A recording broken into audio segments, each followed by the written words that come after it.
Okay, I trust that you all can hear me, and first we will begin with our meditation. Well, sorry, the precepts, and then lead to the meditation. Welcome all for our Monday evening Sutta discussion.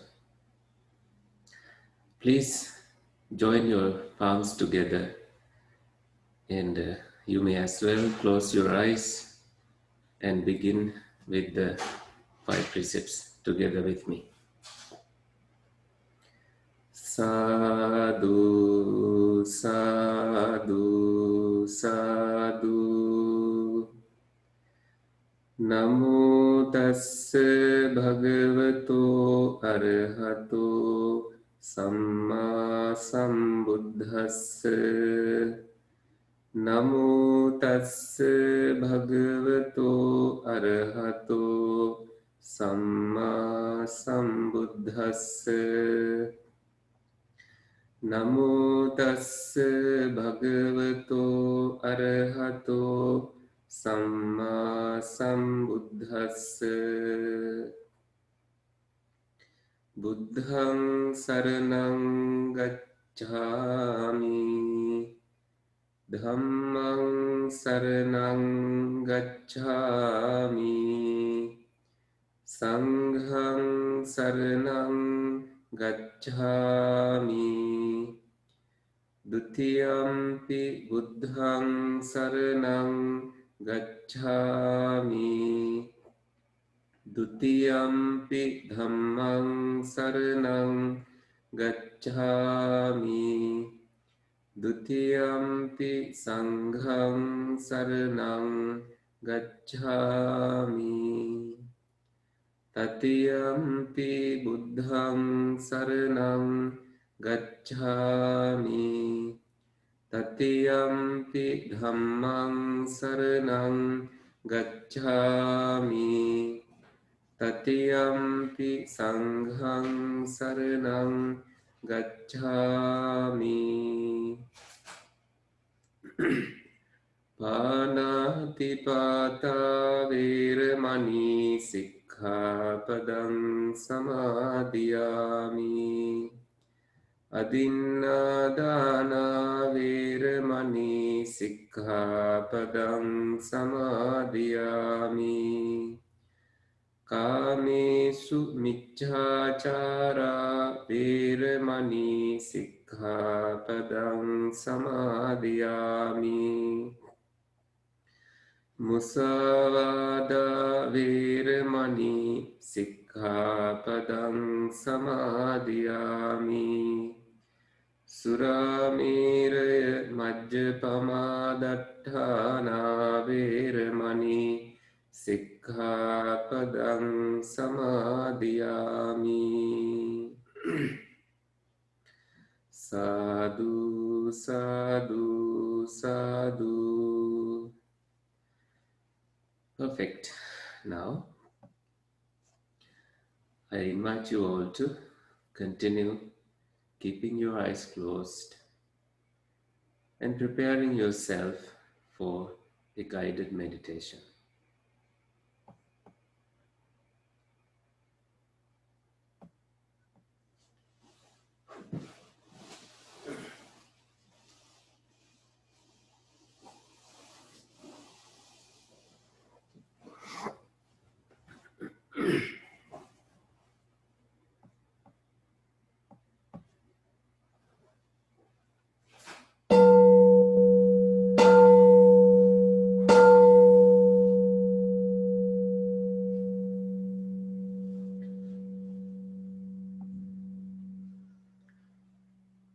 The best thing to be free from images is to close your eyes so you are free from seeing. Also, setting up your intentions to not pay attention to the sounds unless sounds are so disturbing you. You may make sure that you have a silent setup where you don't get frightened from the random sounds that may come. If these are regular sounds, they will not bother you because you know them. You don't investigate them. Now that is about seeing and hearing, and also your smelling and tasting and physical sensations. These will not be bothering you as long as you are in an environment where you don't feel disturbed. Even if you are disturbed by tasting or physical sensations at all, take them as some visitors. But since you are not chewing anything or not smelling anything particularly, you are free, you are secluded in that respect. To make your physical sensations calm down, you sit comfortably. So, seeing, hearing, smelling, tasting, physical sensations, and thinking. The last thing that may disturb is thinking. Not to worry about it. This guided meditation will take you in the direction of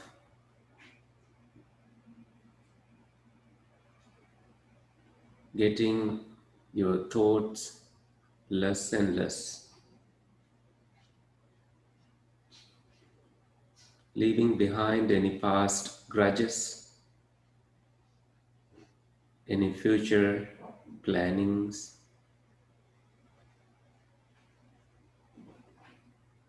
You set up your intentions again. Make sure your intentions are wholesome, meaning you may have short-term goals, long-term goals. Take a moment to set up these intentions.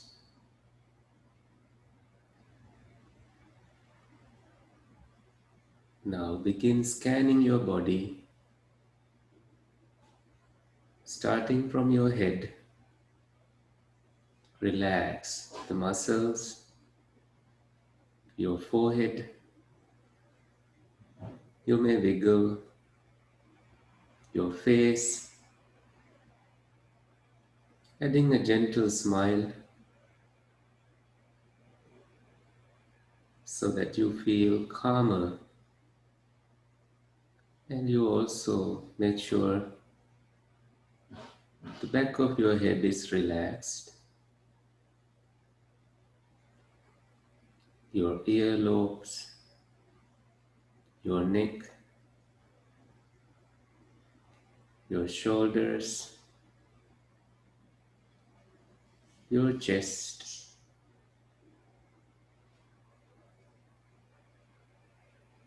your stomach. Your back is a straight line, keeping it erected, but also relaxed. Further down, your bottom is resting and you move to your thighs, knees, shin bones, ankles, toes and the soles of your feet. Grounded, rooted, firmly seated.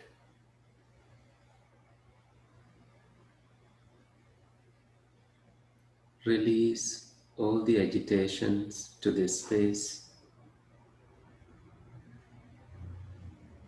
Now take a deep breath in and release. Bring your mindfulness to the forefront which will do the job for you. With mindfulness, you breathe in and you breathe out.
Take every effort to stay mindful and focused.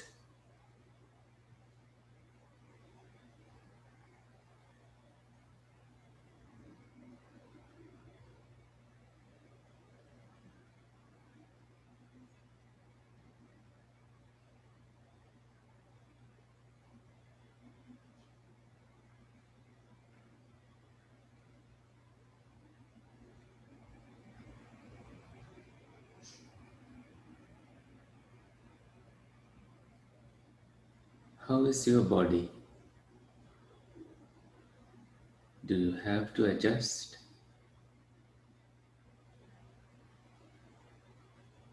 Please feel free to do so.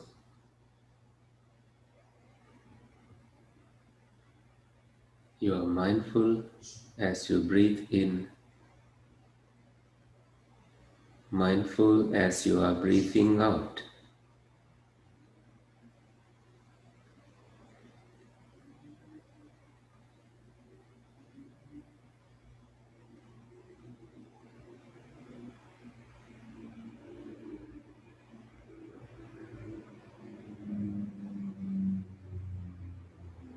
Unshakable from the wind of thoughts,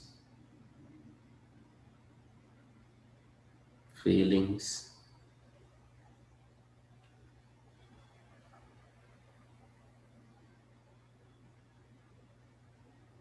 Mindfulness is present.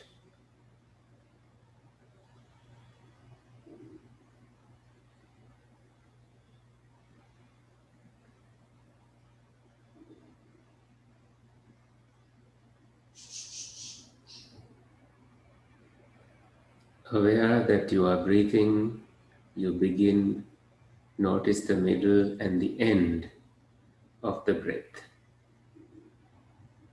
in and out.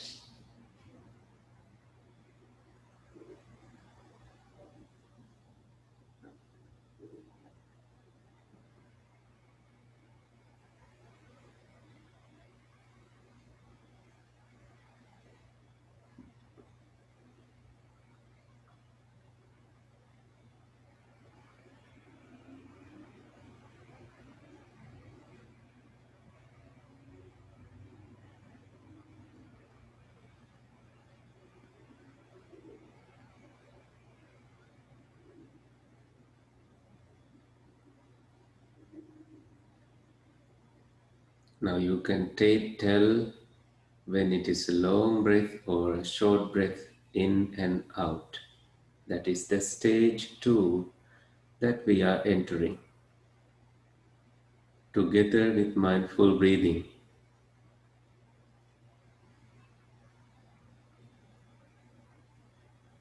long breath or a short breath.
Breathing in long, you are mindful.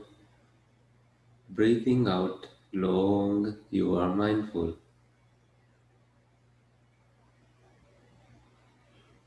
So is with the short breath.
Take a deep breath in to refreshen yourself,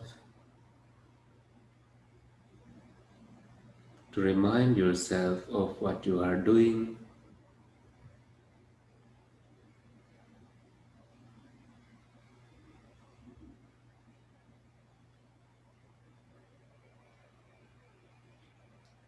Let's move and combine the third stage, which is observing the body.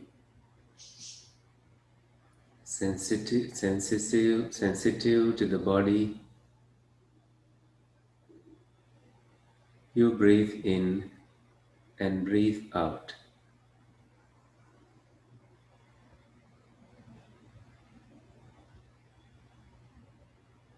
This is your whole body.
Mostly you feel the upper body and its relaxed sensations.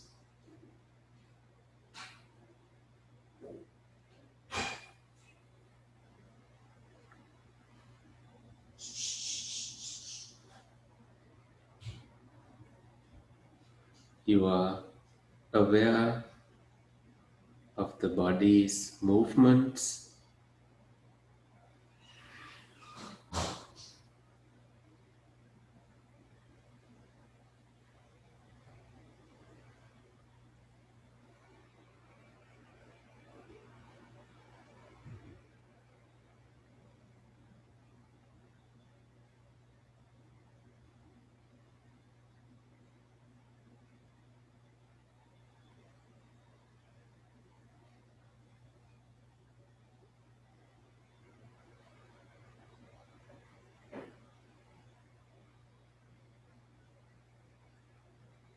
Calming the body. Now you still focus on breathing in and breathing out.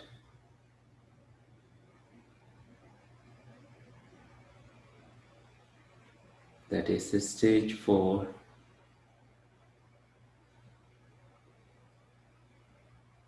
You establish mindfulness by calming your body.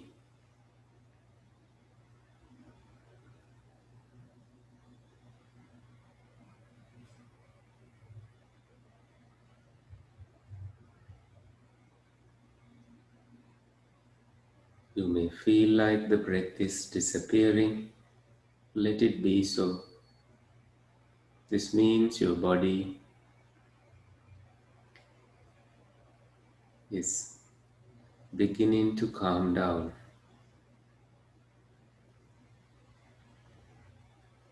You stay with the sensation.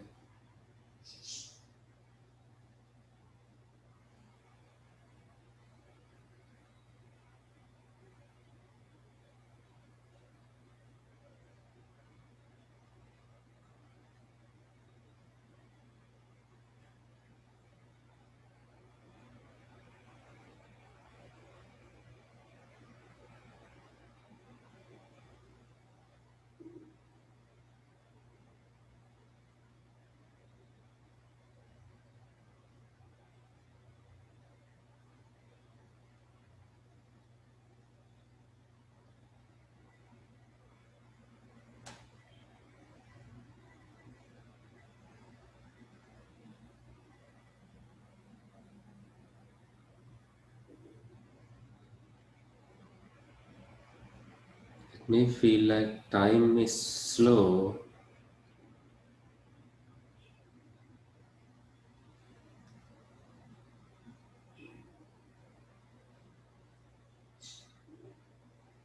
You find your breath to stay focused.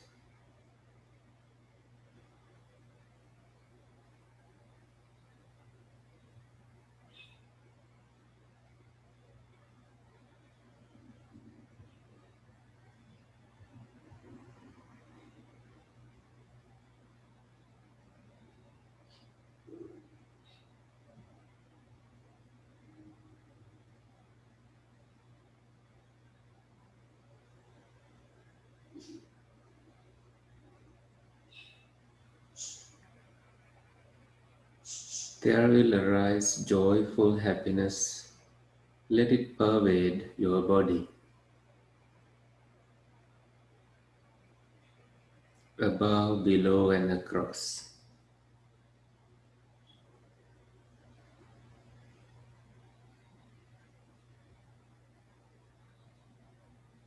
This joyful happiness is Piti Sukha that is born from seclusion, Viveka Jam.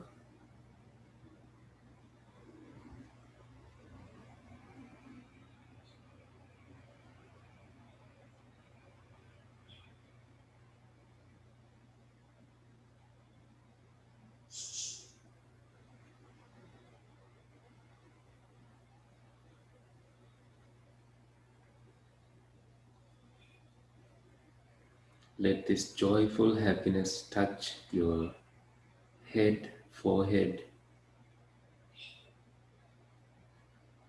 all over your body, wherever you touch with your mental attention.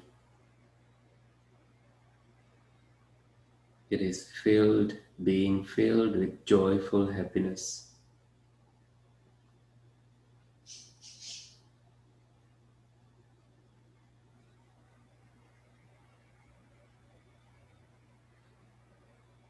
You still stay focused with your in-breath and out-breath.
Notice the coolness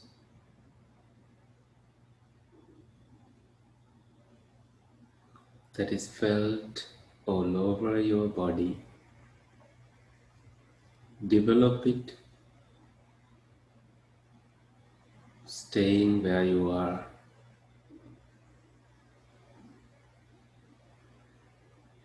letting it do what it came to do, which is to give you some tranquility, samadhi.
to get here what you did. If you reflect, you restrained in your indriyas, sense faculties, abstain from unwholesomeness,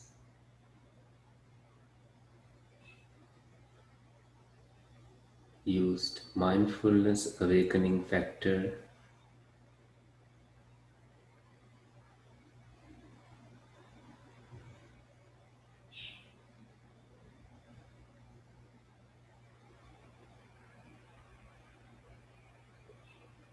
your sila, your virtues,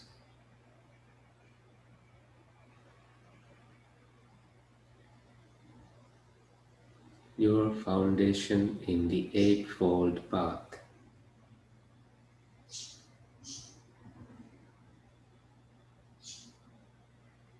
Knowledge in Dhamma,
We will end the meditation shortly,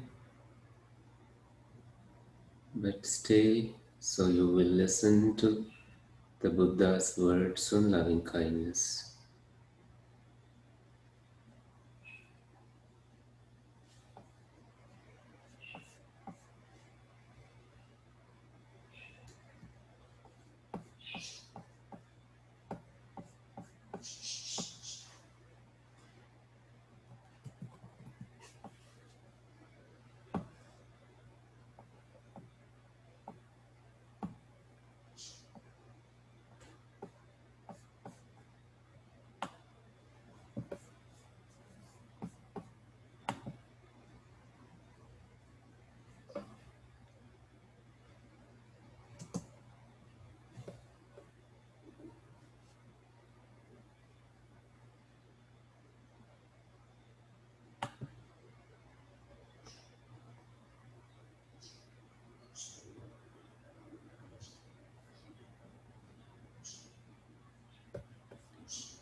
This is what should be done by one who is skilled in goodness and who knows the path of peace.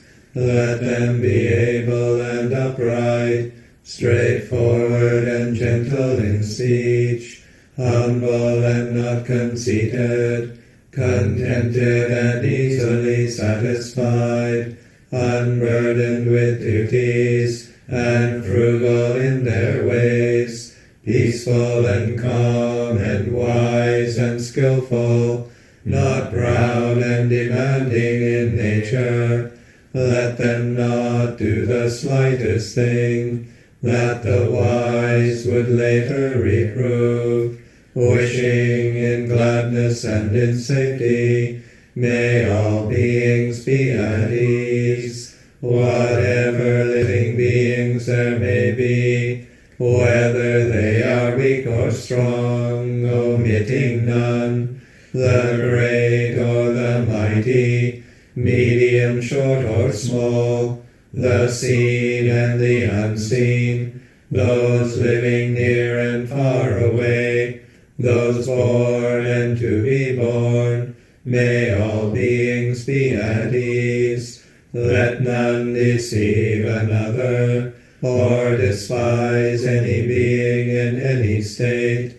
Let none through anger or ill will wish harm upon another, even as a mother protects with her life her child, her only child, so with a boundless heart should one cherish all living beings, radiating kindness over the entire world, spreading upwards to the skies and downwards to the depths, outwards and unbounded, free from hatred and ill will, whether standing or walking, seated or lying down, free from drowsiness.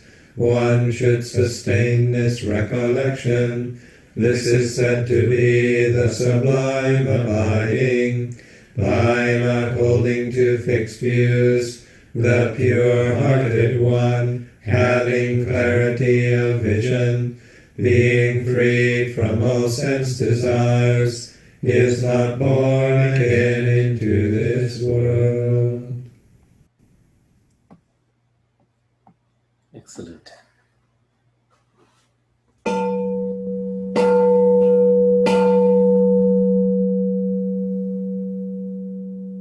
Now, you may come out of meditation and take a moment for learning, setting up your intentions for sutra study.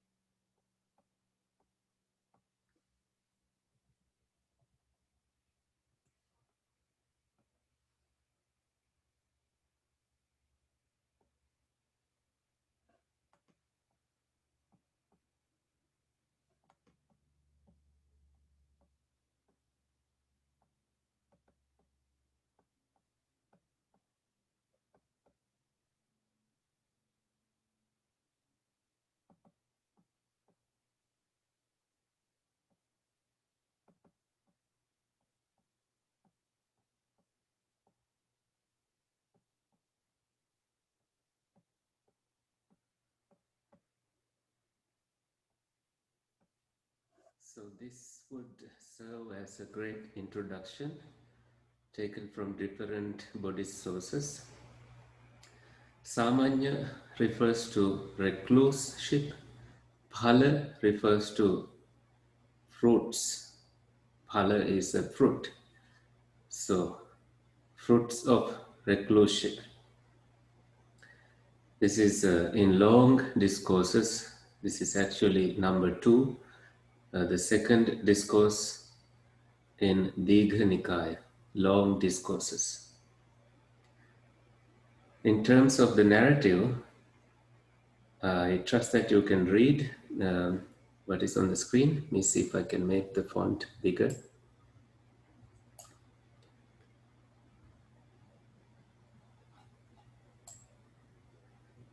This discourse tells the story of King Ajatasattu, son and successor of King Bimbisara of Magadha, who posed the following question to many leading Indian spiritual teachers. He asked, "What is the benefit of living a recluse life, contemplative life?" In other words, he's asking, what is the benefit of becoming an ascetic or becoming a monk or a nun? After being dissatisfied with the answers provided by these other teachers, the king posed this question to the Buddha, whose answer motivated the king to become a lay follower of the Buddha. So this king has been a bad son, that he killed his father. He had a lot of remorse towards that action, which is one of the 5 grave offenses, great offenses in the Buddhist understanding, that he killed his father. And if you have not done any of these grave offenses, you are able to listen and understand the Dhamma. At the end of this discourse, King Ajatasattu doesn't really become a stream winner because he's super restless in his mind. The Buddha said, if Ajatasattu has never killed his father, he will become a stream winner right here and right now.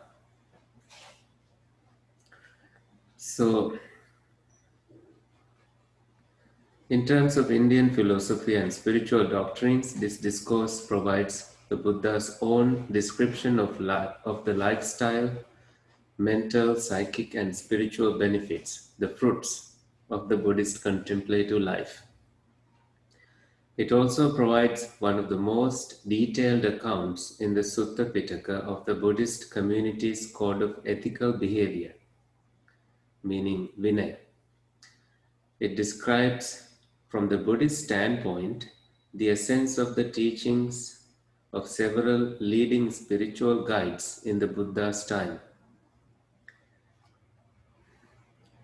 Through the narrative of King Ajatasattu's confessed transgression and his subsequent psychic unrest, paranoia, and karmic impediments, the narrative illustrates Buddhist notions of merit and karma in juxtaposition to those associated with other contemporaneous teachers who, for instance, are depicted as advocating views of immorality, fatalism, materialism, eternalism, and agnosticism.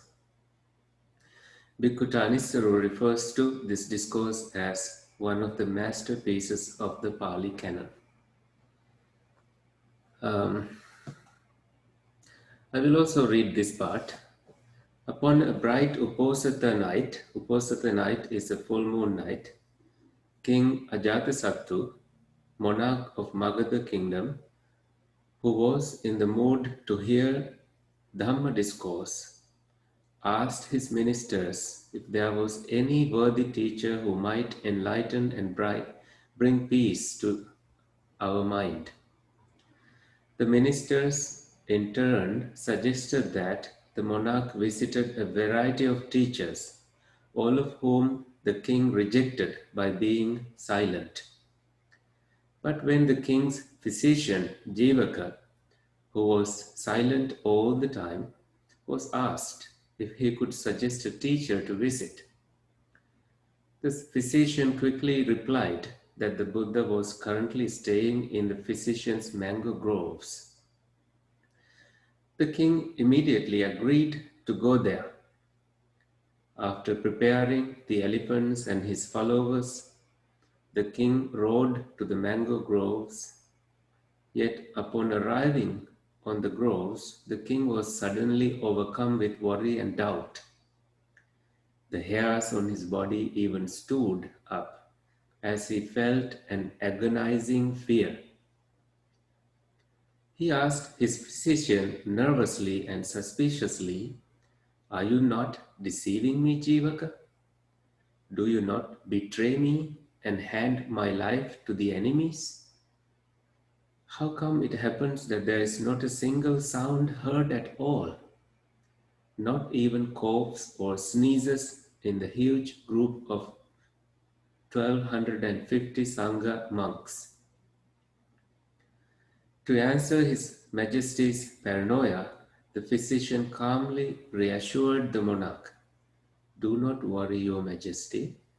I am not lying or deceiving or betraying you to your enemies. Proceed on, Your Majesty, there in the hall where the lights are lit."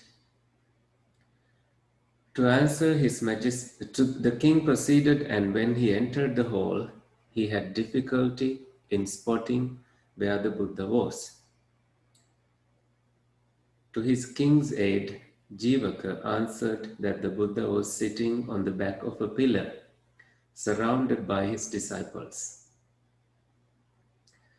The king then approached the Buddha and gave his salutation.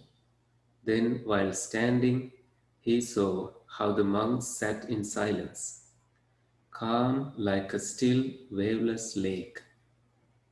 He exclaimed, "Can my beloved son, Uday Bhadda," so that's the name of the son, "possess such calmness and composure as the monks show me now? Can my son be as calm as these monks?" The Buddha asked him, "If so, Your Majesty, how do you direct your mind towards compassion and love?" "Bhante, I love my son very dearly, and I wish for him to possess the calmness as like the monks have now." The monarch then prostrated himself towards the Buddha, clasped his palms in salutation to the monks, and then proceeded to sit on the Buddha's side. The monarch then asked, "If my teacher doesn't mind, may I ask you a question?" "Ask what you want to ask, King."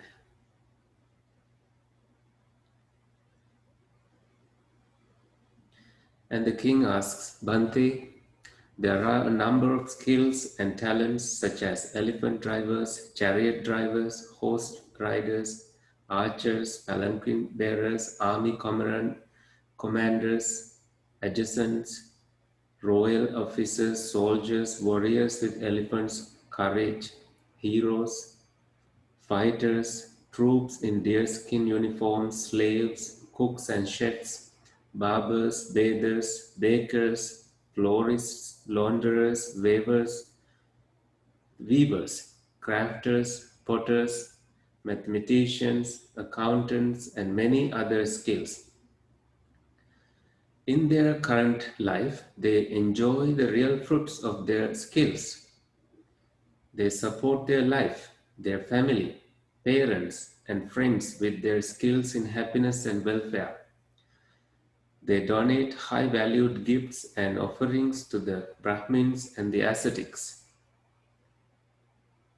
giving them rewards of a joyful next life in heaven and other joys. Can the Bhante instruct me in what are the real benefits of a contemplative life in this current life?" The Buddha then replied, "Your Majesty, have you ever asked this question to any other teachers, Brahmins or ascetics?" The king replied by repeating what each of 6 revered ascetic teachers allegedly told him. These responses are summarized in the adjacent table. The king found each of these answers to be dissatisfying, just as if a person, when asked about a mango, were to answer with the breadfruit, or when asked about a breadfruit, were to answer with the mango. You don't get the correct answer. So on your, these are the little chart, you find the views of 6 Sramanas. One of them is named as Purana Kassapa. So he taught something called Immoralism, denies any reward or punishment for either good or bad deeds. Makkali Gosala taught Niyativada, which is fatalism. He said we are powerless, suffering is predestined. And there was another famous teacher called Ajita Kesakambali. He taught materialism. He said live happily. He said with death all is annihilated. And Pakuda Kachayana, another famous teacher, he taught Sassatavada, the eternalism, meaning matter, pleasure, pain, and the soul are eternal and do not interact. Then there was Jainism, Nigantanataputta. He taught Avihinsavada, I think the restraint. He said, be endowed with, cleansed by, and suffused with the avoidance of all evil. And there was Sanjay Bellatiputta. He taught agnosticism, like I don't think so, I don't think in that way or otherwise, I don't think no or not. Suspension of judgment. So that's a great summary.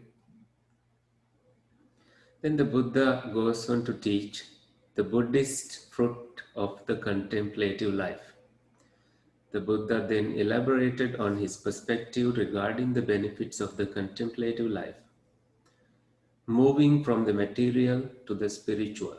So he first talks about solitude's delight, for instance, for slaves and farmers, freedom from servitude and resulting in being content with the simplest food and shelter, delighting in solitude as well as the veneration of others. There is pleasure in virtues, that is sila. The monk, consummate in virtue, sees no danger anywhere from his restraint through virtue. Endowed with this noble aggregate of virtue, so Sila Skandha, noble Arya Sila Skandha, noble aggregate of virtue, he is inwardly sensitive to the pleasure of being blameless. Then simplicity's contentment. Wherever he goes, he takes only his barest necessities alone. This is how a monk is content. Then mental calm. With mindfulness and alertness, a monk cleanses his mind of covetousness, abhijja, ill will and anger, domanassa, sloth and drowsiness, thina restlessness and anxiety, uddhacha kukkucha, and doubt, vichikicca. And jhanic bliss, he attains the 4 jhanic states which are associated with the permeating of his body with rapture, pleasure, equanimity, and a pure bright awareness. And there is another more fruits, insight knowledge, with his mind thus concentrated, purified, and bright, unblemished, free from defects, pliant, malleable, soul about the mind in that meditative state, steady and attain to imperturbability, anenjapat, The monk directs and inclines it to knowledge and vision. He discerns this body of mine is endowed with form, composed of the four primary elements, born from mother and father, nourished with rice and porridge, subject to inconsistency, meaning impermanence, rubbing, pressing, dissolution, and dispersion. And this consciousness of mine is supported here and bound up here. And then more fruits, supernatural powers. Having been one, he becomes many. Having been many, he becomes one. He appears, he vanishes, he goes unimpeded through walls, ramparts, and mountains as if through space. He dives in and out of the earth as if it were water. He walks on water without sinking as if it were dry land. Sitting cross-legged, he flies through the air like a winged bird. With his hand, he touches and strokes even the sun and moon. So mighty and powerful, he hears by means of the divine ear element, purified and surpassing the human, both kinds of sounds, the divine and human, whether near or far. Then more fruits coming. Mind reading. He can discern in other states of consciousness, such as those with or without passion, lust, delusion, concentration, etc. And three knowledges. He can recollect past lives, see the rebirth of other beings, and knows the ending of suffering and the fermentation of sensuality, bhava and ignorance, becoming and ignorance, bhava and avijja. And more fruits released from samsara. His heart, thus knowing, thus seeing, is released from the fermentation of sensuality, fermentation of becoming, the fermentation of ignorance. With release, there is the knowledge that released is the knowledge. He discerns the birth is ended, the holy life fulfilled, the task done. There is nothing further for this world. So upon hearing the Buddha's explanation, King Ajatasattu declared himself a lay follower of the Buddha. The king's patricide and its karmic consequences. Patricide is killing his father. The king then confessed that he himself had killed his own father so as to become king. The Buddha replied, "Yes, great king. The transgression overcame you in that you were so selfish, so muddle-headed, and so unskilled as to kill your father, who was a righteous man, a righteous king, for the sake of sovereign rulership. But because you see your transgression as such and make amends in accordance with the Dhamma, we accept your confession. For it is a cause of growth in the Dhamma and discipline of the noble ones. When seeing a transgression as such, when you have seen a mistake, one makes amends in accordance with the Dhamma and exercises restraint in the future. You abstain from doing it in the future." The Buddha subsequently declared, had King Ajatasattu not killed his father, that good man, the righteous man, that righteous king, the dustless, stainless Dhamma eye would have arisen to him as he sat in this very seat. So that's a great summary. And here, this is a very, very long sutra. And it has the king's question and non-action and all these different teachers, their teachings. I'm going to take you to 2 lines down here before I finish, where we have the 4 jhanas. because someone came today to the monastery and said, I don't feel like meditating. I don't find it joyful anymore. So,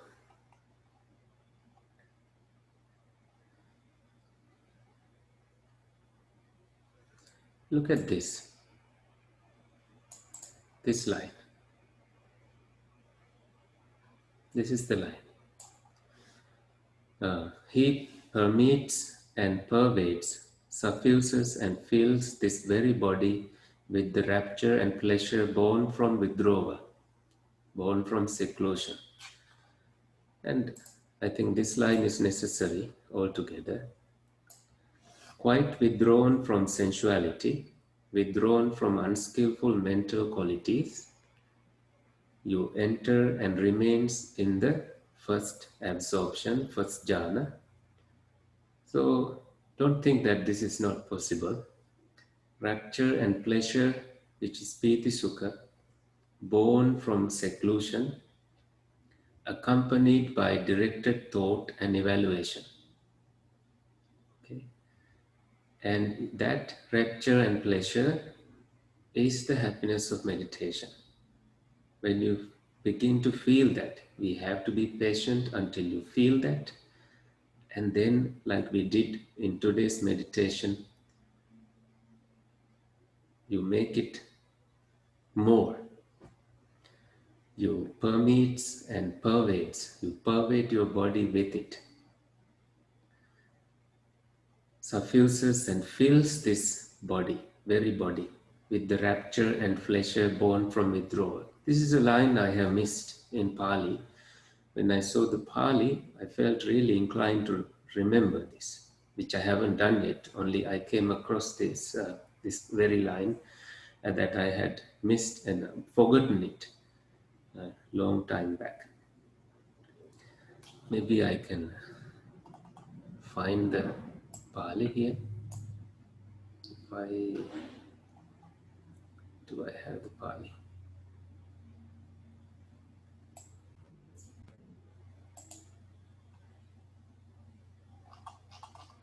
Yes.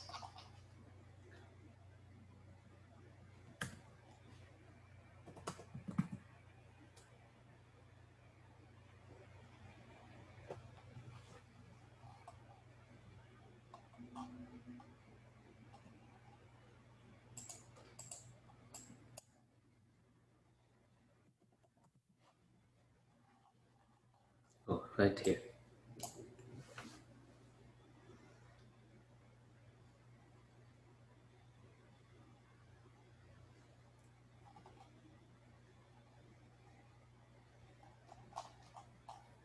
Yes, so many.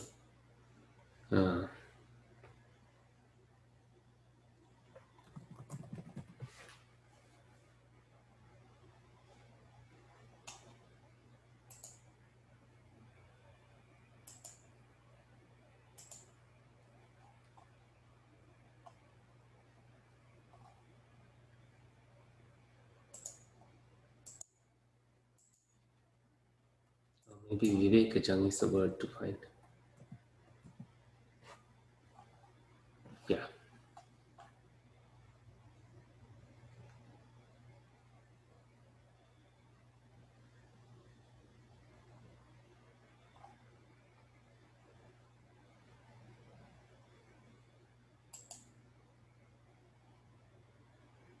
This is the line. Nasa kinchi sabbhavato kayasa vivekajena piti sukhena apputang hoti. Right? There is no part in his body, na assa kinchi kayasa. No part in his body, sabbhavato, in any part of your body, that is not touched, vivekajena piti sukhena, by that joyful happiness that is born from viveka. Apputang hoti. Apputa here is not touched. There's no place. So this is our duty, that we come to seclusion by sense restrainment, by closing your eyes and etc. and allow that viveka jampiti sukha, joyful happiness, to arise in you And it is our duty to make it more and more available. Let it arise more and more and catch it until you make sure that no part of your body is left abandoned, left untouched with that joyful happiness. And there is more to come, knowing that you continue your meditation. Any questions? It's 8:40.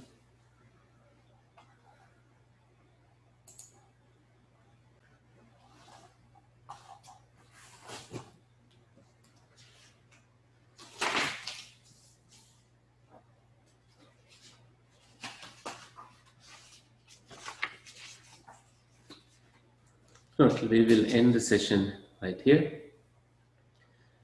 Thank you for joining. We see 25 people, 23 right now. I think 2 people went to Jhanas. Thank you, Bhante. Thank you for joining. So we might not do this Wednesday, but we are not sure. If it doesn't happen, you may do your own meditation. We are thinking of combining Wednesday to Monday. If you feel like protesting over that, text me. We will listen. Take care and happy meditation. May all beings be well and happy. May the suffering be suffering free. Fear struck, fearless be. May the grieving shed all grief. May all beings find relief from suffering. May your departed relatives rejoice in our good karma and find happiness until they attain Nibbana.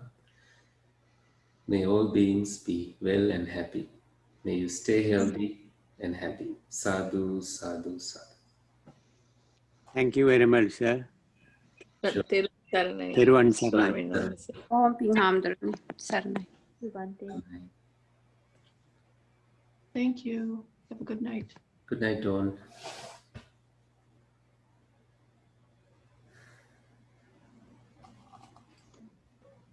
Thank you, Bhante. Good to see you, Vimal Mahatya. Thank you. You're welcome, Renamona.